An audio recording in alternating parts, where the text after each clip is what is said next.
Bonjour Sandra. Bonjour Jennifer.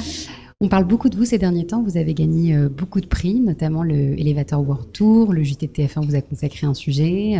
Oui, c'est vrai qu'on a beaucoup de chance à ce niveau-là. On a la chance de se faire connaître et en même temps, dans un projet comme le nôtre qui est très nouveau, c'est hyper important de s'y prendre en amont pour faire comprendre ce qu'on fait et pour démocratiser un peu ces sciences du vivant et les utiliser à bon escient dans notre vie quotidienne. On utilise la bioluminescence, qui est la réaction chimique qui se produit dans la nature chez plein d'organismes vivants, de la luciole aux algues en passant par les méduses.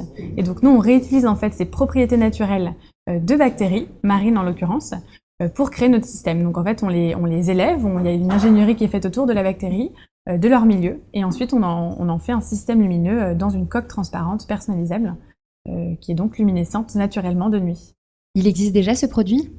Alors on est à la fin d'une première phase de recherche-développement, donc le premier produit va sortir à la rentrée, qui a un usage plutôt événementiel puisqu'il a une durée de vie courte, et donc dès que cette première étape est franchie, on se lance dans une nouvelle étape pour allonger la durée de vie du système et en faire un véritable système d'éclairage urbain. Concrètement, on va pouvoir éclairer quoi ? Tout ? On peut tout éclairer. À terme, l'objectif, c'est d'en faire presque une matière première luminescente.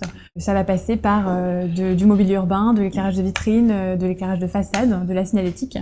Il y a plein de choses à faire avec cette lumière naturelle. Alors vous êtes parti du constat que justement l'éclairage urbain, c'est la dépense numéro 1 des municipalités. Ouais.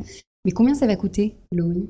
Alors l'idée, c'est de faire un produit qui est compétitif, qui va être un peu moins cher ou dans les mêmes prix. Mais en tout cas, ce qui est intéressant, c'est qu'on va gagner considérablement en termes d'impact écologique, puisque à la fois en termes de production, on est très réduit en CO2, et à la fois on propose une lumière naturelle, sans consommation d'électricité et sans pollution lumineuse. Vous envisagez de lever des fonds, vous envisagez d'embaucher, quels sont les prochains projets ? Alors on a déjà recruté 2 personnes là, depuis l'Elevator Tour pour agrandir un peu l'équipe et renforcer surtout le côté scientifique. La levée de fonds qu'on prévoit début de l'année prochaine, ça sera plutôt sur des montants de 500 000 €, et aujourd'hui on démarre avec un crowdfunding à 30 000 €. On Sandra, des bactéries pour éclairer des villes, franchement fallait oser pour le coup, non ?